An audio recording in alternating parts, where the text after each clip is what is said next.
ശ്രീജിത്ത് പണിക്കർ, ഇപ്പോൾ സിനിമയിൽ ഈ തർക്കം വീണ്ടും രൂക്ഷമാവുന്ന ഒരു കാര്യമാണെന്ന് തോന്നുന്നു. അതാണിപ്പോൾ പാർവതി തിരുവോത്ത് അഭിപ്രായം പറയുന്നു. തിരിച്ച് മാലാ പാർവതി തൻ്റെ അഭിപ്രായം എന്ന രീതിയിൽ ഒരു തുറന്ന കത്തെഴുതുന്നു. എന്താണ് താങ്കളുടെ നിലപാട്? ശ്രീ മഞ്ജുഷ്, ഞാൻ ഈ വിഷയത്തിൽ സംസ്ഥാന സർക്കാരിനൊപ്പമല്ല, മാലാ പാർവതിക്കൊപ്പമല്ല, പാർവതി തിരുവോത്തിനുമൊപ്പമല്ല.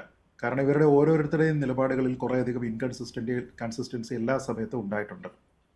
സർക്കാരാണ് ഇതിൽ ഏറ്റവും പവർഫുൾ ആയിട്ടുള്ള ബോഡി. പക്ഷേ സർക്കാർ എങ്ങനെയാണ് അവർക്ക് കിട്ടിയിരുന്ന ഒരു റിപ്പോർട്ട് ഇത്രയും കാലം പൂഴ്ത്തി വെച്ചിരുന്നത് എന്നതിനെക്കുറിച്ചും ഒരു ഉത്തരവുണ്ടായതിനു ശേഷം മാത്രമാണ് റിഡാക്ട് ചെയ്തിട്ടാണെങ്കിലും അത് പുറത്തുവിടാൻ തയ്യാറായത് തുടങ്ങിയ കാര്യങ്ങളെക്കുറിച്ചും നമുക്കറിയാം. അപ്പോൾ കാര്യമായിട്ടുള്ള ഉദ്ദേശ ലക്ഷ്യമൊന്നും തന്നെ സർക്കാരിൻ്റെ ഭാഗത്തു നിന്ന് ഉണ്ടായിരുന്നില്ല. അപ്പോൾ to that extent Parvathy Thiruvothu ചോദിക്കുന്ന ചോദ്യങ്ങളൊക്കെ തന്നെ ജസ്റ്റിഫൈഡ് ആണ്. പക്ഷേ പാർവതി തിരുവോത്ത് ഇതുകൊണ്ട് എന്താണ് ആത്യന്തികമായിട്ട് ഉദ്ദേശിക്കുന്നത് എന്നതിനെക്കുറിച്ച് എനിക്ക് ക്ലാരിറ്റി ഇല്ല.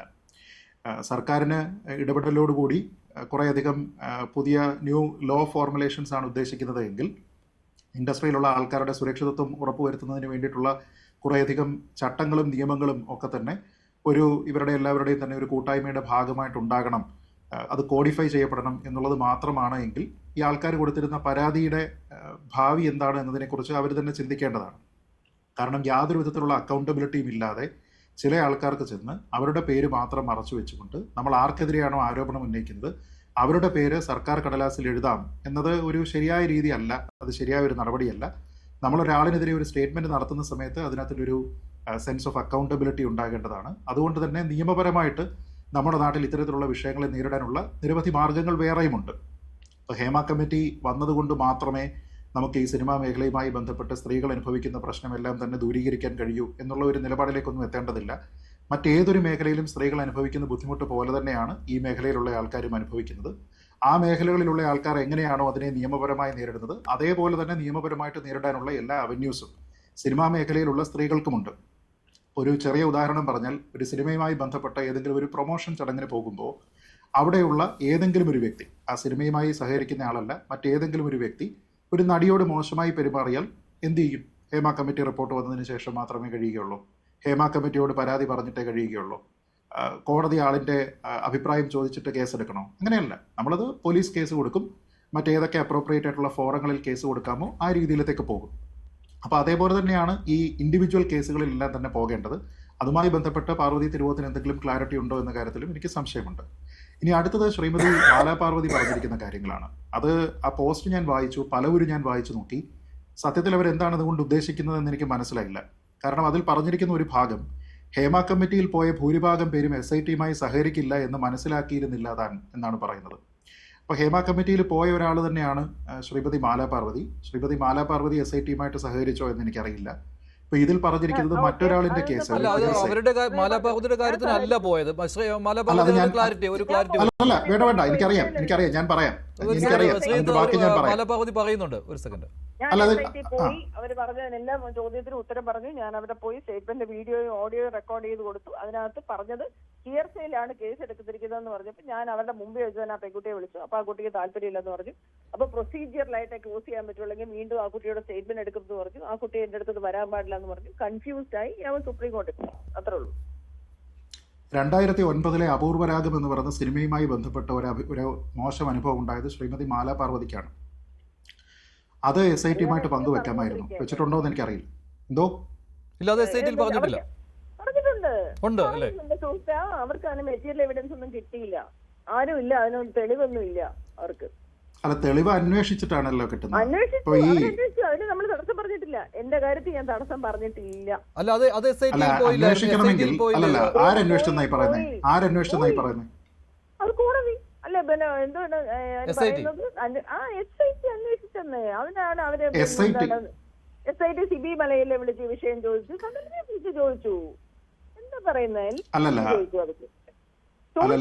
എന്നോടാണോ പറയുന്നത്? ഹലോ, അതെ. അപ്പൊ മാലാ പാർവതി SITയുമായിട്ട് സഹകരിച്ചു, പക്ഷേ മറ്റുള്ളവർ സഹകരിക്കാൻ തയ്യാറായിട്ടില്ല, മറ്റു പലരും. അതുകൊണ്ടാണ് കേസുകൾ എഴുതി തള്ളുന്നത്. അല്ല, അങ്ങനെയല്ല. മാലാ പാർവതിയെ ഞാൻ ഒന്ന് ഓർമ്മിപ്പിക്കാം. വിൻസി അലോഷ്യസുമായി ബന്ധപ്പെട്ട ഒരു പ്രശ്നമുണ്ടായപ്പോൾ ആ നടന്റെ പേര്, അതായത് മദ്യലഹരിയിൽ അല്ലെങ്കിൽ മയക്കുമരുന്നിന്റെ ലഹരിയിൽ തന്നോട് മോശമായി പെരുമാറിയ നടൻ ഇന്നയാളാണ് എന്ന് പേര് പറഞ്ഞതിനെ അഭിനന്ദിച്ച ആളാണ് മാലാ പാർവതി, അല്ലേ? അതെ, മാലാ പാർവതി തന്നോട് മോശമായി പെരുമാറിയിരിക്കുന്ന ആളാരാണെന്ന് പറഞ്ഞിട്ടുണ്ടോ? പറയാം മിസ്റ്റർ രാജാജി. മുമ്പ് എവിടെയെങ്കിലും പറഞ്ഞിട്ടുണ്ടോ എന്നാണ് ഞാൻ ചോദിച്ചത്. മുമ്പ് എവിടെയെങ്കിലും പറഞ്ഞിട്ടുണ്ടോ? പറഞ്ഞിട്ടുണ്ടെന്ന് ഞാൻ ചോദിക്കുന്നത് അങ്ങനെയാണെങ്കിൽ താങ്കൾക്ക് അതുമായി ബന്ധപ്പെട്ട് ഹേമ കമ്മിറ്റി ഉണ്ടായതിനു ശേഷം മാത്രമേ ലീഗലായിട്ടുള്ള ഒരു അവന്യൂ ഉണ്ടായിരുന്നുള്ളൂ എന്നുള്ളതാണ് എന്റെ ഏറ്റവും ലളിതമായ ചോദ്യം. 2009 ഇതിന് നമുക്ക് ഒരു ഗ്രോപ്പിംഗ് എന്ന് പറയുന്ന ഒരു കാര്യത്തിന് കേസ് എടുക്കാൻ പോയിട്ടുണ്ടോ താങ്കളെന്ന് എനിക്ക് അറിഞ്ഞുകൂടാ. ഞാൻ പലവട്ടം പോലീസ് സ്റ്റേഷനിലൊക്കെ കയറി ഇറങ്ങിയിട്ടുള്ളത്. ഇതിനൊന്നും പരാതി എടുക്കത്തില്ല എന്ന് ഈ ടീസിംഗ് എന്ന് പറഞ്ഞ് ഞങ്ങളോട് അറിയാം. ഇതൊന്നും ഒരു കാര്യമാക്കേണ്ട കാര്യമില്ല, ഇതൊക്കെ നടക്കുന്നതെന്ന്. ഈ ചർച്ചയിൽ ശ്രീമതി ടി ബി മിരി നമ്മളോടൊപ്പം ഉണ്ട്. അവരൊരു അഭിഭാഷകയാണ്. ഗ്രോപ്പിംഗ് എന്നതുമായി ബന്ധപ്പെട്ട് കേസെടുക്കാൻ സാധ്യതയുണ്ടോ ഇല്ലയോ എന്നുള്ളത് 2009 തന്നെ ഇതുമായി ബന്ധപ്പെട്ട് കോടതി സ്റ്റേഷനിൽ കയറി ഇറങ്ങിയ ആളാണ് മാലാ പാർവതി. അന്ന് അവർക്ക് അതിനുള്ള സാഹചര്യം ഇല്ലായിരുന്നു എന്നാണ്. പോലീസ് കേസ് എടുത്തില്ല എങ്കിൽ വേറെ രീതിയിൽ കംപ്ലൈന്റ് ആയിട്ട് പോകാനുള്ള നിയമപരമായിട്ടുള്ള സാധ്യതകളുണ്ട്. വേറൊരു കേസൊന്ന് അവര് പറഞ്ഞതെന്ന് നിയമോപദേശം അങ്ങനെ ഒന്നും ഒരു കോടതി പോയൊന്നും പരാതി കൊടുക്കണമെന്ന് എനിക്കന്ന് തോന്നിയിരുന്നില്ല. ഒരു ഗ്രൂപ്പിംഗ് ആയിരുന്നു. ഞാൻ പോലീസ് സ്റ്റേഷനിൽ വിളിച്ച് പരാതി കൊടുക്കണം എന്ന് പറഞ്ഞു. അവര് പറഞ്ഞു ഇതൊന്നും ഒരു ചെറിയ കാര്യമാണ്, ഇതൊക്കെ വിട്ടുകള മാഡം എന്ന് പറഞ്ഞു. ഞാൻ അത് എന്റെ ഫാമിലിയൊക്കെ ആയിട്ട് തീരുമാനിച്ചു. അത് പോട്ടെ. അതിൽ നിന്നൊക്കെ ഞാൻ അതിജീവിച്ച് ഞാൻ വേറെ 55 വയസ്സ് ഫ്രീ ആണിപ്പോ. Precisely my point. എന്റെ പോയിന്റ് അതാണ്. അതായത് നിങ്ങളെല്ലാവരും ഇങ്ങനെയുള്ള കാര്യങ്ങളെ പ്രസ് ചെയ്യാനായിട്ട് മടിച്ചതിന് ശേഷം നോക്കൂ മിസ്റ്റർ ശ്രീജിത്ത്, ഞാൻ അതുകൊണ്ട് അല്ലല്ല, ഞാൻ എന്റെ കാര്യം പറയട്ടെ. ഞാൻ നിങ്ങൾ പറയുന്നത് ഞാൻ SIT പോയില്ല. ഞാൻ SIT പോയി. ഞാൻ അങ്ങനെ പറഞ്ഞില്ലല്ലോ. SITയിൽ താങ്കൾ ഈ വിഷയം ഉന്നയിച്ചിരുന്നോ? SITക്ക് പുറത്തേക്ക്, ഹേമ കമ്മിറ്റിക്ക് പുറത്തേക്ക് താങ്കൾ ഇതുമായി ബന്ധപ്പെട്ട് പോയിരുന്നോ? 2009 താങ്കൾക്കുണ്ടായിരുന്ന ഒരു ദുരനുഭവത്തിൽ അല്ലല്ല, ഞാൻ ചോദിക്കുന്നത് 2009 മഞ്ജുഷ അപൂർവരാജ് 2009 ഉണ്ടായിരുന്ന ഒരു ദുരനുഭവത്തിൽ 2017 ശേഷം ഉണ്ടായിരിക്കുന്ന ഹേമ കമ്മിറ്റിയിൽ നിന്ന് തുടർന്നുണ്ടായിരിക്കുന്ന SIT വരട്ടെ 10 വർഷം കഴിഞ്ഞതിന് ശേഷം എന്നല്ലല്ലോ നമ്മുടെ നിലപാട്. അപ്പൊ നമ്മൾ അതുമായി ബന്ധപ്പെട്ട് കോടതി ഒരു സെക്കൻഡ് പോലീസ് സ്റ്റേഷനിൽ പോകുന്നു, പോലീസിൽ നമ്മൾ പരാതി കൊടുക്കുന്നു, പോലീസ് അതുമായി ബന്ധപ്പെട്ട് പരാതി സ്വീകരിക്കാനായിട്ട് തയ്യാറാകുന്നില്ല എങ്കിൽ നിയമ നടപടികളുമായിട്ട് മുന്നോട്ട് പോവുക എന്നുള്ളതാണ് നമ്മൾ ചെയ്യേണ്ടത്. അന്നുണ്ടായിരുന്ന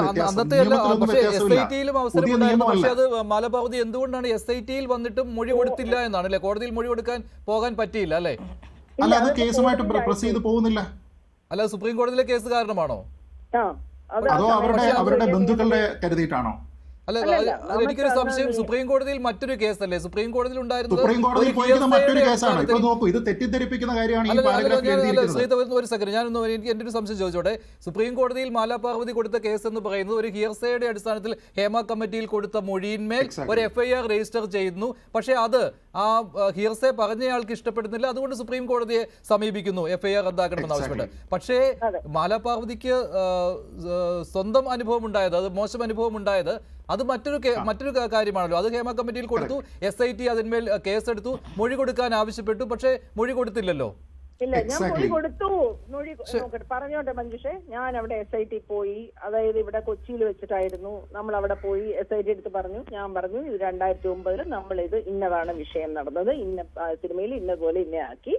എനിക്ക് കേസുമായിട്ട് ഞാനിപ്പോ ഈ പ്രായത്തിൽ എനിക്കിത് കേസുമായിട്ട് മുന്നോട്ട് പോകാൻ താല്പര്യമില്ല. ബിക്കോസ് അതിനകത്ത് ഞാൻ ഇത് കേസ് എടുത്ത ഒരാളെ, രഞ്ജിനി മാഡം നേരത്തെ പറഞ്ഞതുപോലെ, ഒരാളെ ജയിലിൽ പിടിച്ചിടണം എന്ന് വിചാരിച്ചല്ല ഹേമ കമ്മിറ്റിയിൽ പരാതി കൊടുത്തത്. അപ്പോ നമ്മളുടെ അനുവാദമില്ലാതെയാണല്ലോ ഇവര് FIR ആക്കിയിരിക്കുന്നത്. ഇത് എനിക്ക് അങ്ങനെ ഒരു അയാൾ ആരാണെന്നോ ഈ രാജാജി എന്ന് പറഞ്ഞ ആൾ ഇപ്പൊ എന്ത് ചെയ്യുന്നോ, അയാൾ ഇപ്പൊ സിനിമയിലുണ്ടോന്നോ എന്ന് എനിക്ക് ധാരണയില്ല. എനിക്ക് അറിഞ്ഞൂടാ. അയാള് കോടതിയിൽ നോട്ടീസ് വന്നിരുന്നു. കോടതിയിൽ മൊഴി കൊടുക്കാൻ നോട്ടീസ് വന്നിരുന്നു. കോടതിയിൽ പോയില്ല അല്ലെ? പോയില്ല. അതിലെ പറഞ്ഞത് പാടില്ലാത്ത ആള് ഞാൻ മാത്രമാണ് അവസരവാദി എന്ന് വിചാരിച്ചിരിക്കുമ്പോ ആരും പോയില്ല എന്ന് പറയാൻ എനിക്ക് ചിരി വന്നു. ഞാൻ അതുകൊണ്ടാണ് എഴുതിയിട്ടത് ഫേസ്ബുക്കിൽ. ഞാൻ മാത്രമാണ്. പക്ഷേ താങ്കൾ പറഞ്ഞത് SITയുമായി സഹകരിക്കില്ല എന്ന് മനസ്സിലാക്കിയിരുന്നില്ല എന്നാണ്. പക്ഷേ ആരും സഹകരിച്ചില്ല. താങ്കളും സഹകരിച്ചില്ല, ആരും സഹകരിച്ചില്ല. SITയുമായി സഹകരിച്ചെന്നേ അവര് വിളിച്ച 1-ാം തീയതി ചെല്ലണം എന്ന് പറഞ്ഞ് എല്ലാ ഷൂട്ടും മാറ്റി വെച്ച് മധുരയിൽ നിന്ന് വന്ന് അവര് പോയി. അവിടെ പോയി സ്റ്റേറ്റ്മെന്റ് എല്ലാം കൊടുത്തപ്പോ എന്തുവാണ് ഇവർ ചോദിക്കുന്നതെന്ന് തന്നെ നമ്മൾ അപ്പോഴാണ് കേൾക്കുന്നത്. നമുക്കറിഞ്ഞൂടാ. രഞ്ജിനി മാഡം പറഞ്ഞ പോലെ നമ്മൾ ഹേമ കമ്മിറ്റിയിൽ പറഞ്ഞിട്ട് 5-6 വർഷമായി. എന്തെല്ലാമാണ് FIR ആയിട്ട് കൺവേർട്ട് ചെയ്തിരിക്കുന്നത് നമ്മൾ അവിടെ ചെല്ലുമ്പോഴാണ് അറിയുന്നത്. മനസ്സിലാകുന്നുണ്ടോ? ശരി ശരി ശ്രീജിത്ത്, ഒരുപാട് വിഷയം പറഞ്ഞു നമ്മൾ മഞ്ജുഷ് ഇത് നോക്കൂ, ഇതില് വളരെ കോൺട്രഡിക്ടറി ആയിട്ടുള്ള സ്റ്റേറ്റ്മെന്റ്സ് നോക്കൂ. ഇപ്പോ എന്തുകൊണ്ടാണ് ഇതുമായി ബന്ധപ്പെട്ട് മുന്നോട്ട് പോകാൻ കഴിയാത്തത്? ഈ പ്രായത്തിൽ അത് വയ്യ. ഈ സംഭവം നടക്കുന്ന സമയത്ത് 16 വയസ്സുകൂടി ചെറുപ്പമാണ്. അപ്പൊ അന്നത്തെ പ്രായത്തിൽ അത് കഴിയുമായിരുന്നു. പക്ഷെ അന്നേരം മറ്റൊരു എക്സ്ക്യൂസ് ആണ്. നോക്കൂ, ഇതാണ് ഇതിലെ പ്രശ്നം. നമ്മൾ ആക്ടിവിസം കാണിക്കുക, നമ്മൾ ഇതുമായി ബന്ധപ്പെട്ട അഭിപ്രായം പറയുക, എന്തെങ്കിലും ഒരു കാര്യം ചെയ്യുന്ന ആൾക്കാരെ കുറ്റം പറയുക, സർക്കാർ ഒന്നും ചെയ്യാതിരിക്കുന്ന സമയത്ത് സർക്കാരിനെ സപ്പോർട്ട് ചെയ്യുക, അതിലേക്ക് നമ്മുടെ അഭിപ്രായ സ്വാതന്ത്ര്യമാണ് എന്ന മട്ടിൽ തെരഞ്ഞെടുപ്പിന്റെ പശ്ചാത്തലം കൊണ്ടുവന്നിരിക. എന്താണ് ചെയ്യാൻ ഉദ്ദേശിക്കുന്നത്? ഒരു മാർഗം ഉണ്ടായിരുന്നപ്പോൾ, ഒരാളിനെ എക്സ്പോസ് ചെയ്യാൻ പറ്റുമ്പോൾ, അയാൾ ഒരു ക്രൈം ചെയ്തിട്ടുണ്ടെങ്കിൽ നിയമപരമായിട്ടുള്ള നടപടികൾക്ക് അയാളെ വിധേയനാക്കാൻ ശ്രമിക്കേണ്ടപ്പോൾ അയാളുടെ വേറബൌട്ട്സ് ഇപ്പോൾ എവിടെയാണ്? അയാൾ എന്ത് ചെയ്യുന്നു? അയാൾ സിനിമയിലുണ്ടോ? അതൊക്കെ എങ്ങനെയാണ് നമ്മുടെ ബോധറേഷൻ ആകുന്നത്? അതൊക്കെ ഒരാളിന്റെ ബോധറേഷൻ ആണോ? നമ്മളെ ഒരാൾ മോശമായിട്ട് നമ്മളോട് ഒരാൾ പെരുമാറിക്കഴിഞ്ഞാൽ അയാൾ ഇന്ന് ഏത് സാഹചര്യത്തിലാണ്, അയാളുടെ ഭൗതിക സാഹചര്യം എന്താണ്, അയാൾ ഏത് ഫീൽഡിൽ വർക്ക് ചെയ്യുന്നു, ഇതൊക്കെ നോക്കിയിട്ടാണോ നമ്മൾ കേസുമായി ബന്ധപ്പെട്ട് മുന്നോട്ട് പോകുന്നത്? എന്ത് സന്ദേശമാണ് നൽകുന്നത്? ഞാൻ ചോദിക്കുന്നത് മറ്റുള്ള ആൾക്കാർ എങ്ങനെയാണ് ഇങ്ങനെ ഒരു പ്രശ്നം ഉണ്ടായിട്ടുണ്ടെങ്കിൽ അതിനെ നിയമ നടപടികളുമായി മുന്നോട്ട് നിങ്ങൾ പോകണമെന്ന് സധൈര്യം ഒരാളിന് ഒരു ബാക്കിംഗ് കൊടുത്തുകൊണ്ട് നിൽക്കുന്നതിന് പകരം ഞാൻ എൻ്റെ കാര്യത്തിൽ ഇതാണ് നിലപാട് സ്വീകരിച്ചിരിക്കുന്നത് എന്ന് പറഞ്ഞു കഴിഞ്ഞാൽ എന്ത് തരത്തിലുള്ള നിലപാടാണിത്? 15-16 വർഷം മുമ്പ് എടുത്തിരിക്കുന്നതും ഇത്തരത്തിലുള്ള നിലപാടാണ്. പിന്നീട് വന്നിരിക്കുന്ന നിലപാട് ഇത് തന്നെയാണ്. മറ്റാരുടെയോ അഭിപ്രായം, അവരുടെ അനുഭവം, അവരുടെ അഭിപ്രായമില്ല, അവരുടെ അനുമതി ഇല്ലാതെ കമ്മിറ്റിയുടെ മുന്നിൽ പോയി പറയുക, പിന്നീട് അതിനു വേണ്ടിയിട്ട് പോയി നടക്കുക. സ്വന്തം കേസിൽ SIT വരുന്ന സമയത്ത് അതുമായി ബന്ധപ്പെട്ട് വീണ്ടും അയാൾ എവിടെയാണെന്ന് എനിക്കറിയില്ല, എനിക്ക് കേസെടുക്കാൻ താല്പര്യമില്ല എന്ന് പറയുക. ഞാൻ പറഞ്ഞത് താല്പര്യമില്ലാത്ത ആൾക്കാർ പിന്നെ മറ്റുള്ള ആൾക്കാരുടെ കാര്യത്തിൽ എന്തിനാ അഭിപ്രായം പറയുന്നത്? അഭിപ്രായ സ്വാതന്ത്ര്യം ഉണ്ട് എന്നതുകൊണ്ട് നമ്മളൊരു മാതൃക കാണിച്ചു കൊടുക്കേണ്ടുന്ന സമയത്ത് നമ്മൾ മിണ്ടാതിരിക്കുകയും വളരെ ഇൻഡിഫറൻ്റ് ആയിട്ടുള്ള ഒരു തീരുമാനങ്ങൾ എടുക്കുകയും ചെയ്തതിന് ശേഷം മറ്റുള്ള ആൾക്കാരെ വെറുതെ കുറ്റപ്പെടുത്താൻ വേണ്ടിയിട്ട് നമ്മൾ പോകുന്നത് കൊണ്ട് എന്ത് സന്ദേശമാണ് നമ്മൾ മുന്നോട്ട് വെക്കുന്നത്? കോടതിയിൽ പോയി നമ്മുടെ പരാതി പറയാതെ, നമ്മുടെ പക്ഷം പറയാതെ എന്നാണ് എഴുതിയിരിക്കുന്നത്. എനിക്ക് ഇതിന്റെ ഔചിത്യം മനസ്സിലാകുന്നില്ല. കോടതിയിൽ പോകുന്നില്ല, പരാതി പറയുന്നില്ല, നമ്മുടെ പക്ഷം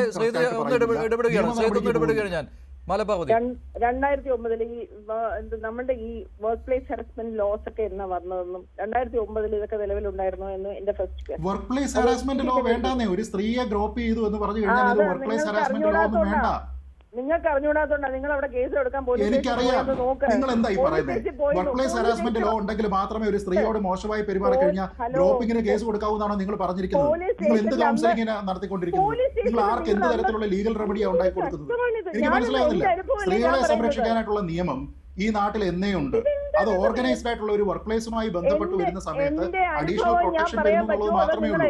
അല്ലാതെ ഓർഗനൈസ്ഡ് ആയിട്ടുള്ള ഒരു മേഖല അല്ല എന്ന് കരുതി ഒരു സ്ത്രീ എവിടെയെങ്കിലും വെച്ചിട്ട് വർക്ക് പ്ലേസിലോ അല്ലാതെയോ ഗ്രോപ്പിങ്ങിന് വിധേയമായിട്ടുണ്ടെങ്കിൽ അതിന് കേസ് കൊടുക്കാൻ പറ്റില്ല. നിങ്ങളെ ആരാ പഠിപ്പിച്ചത്?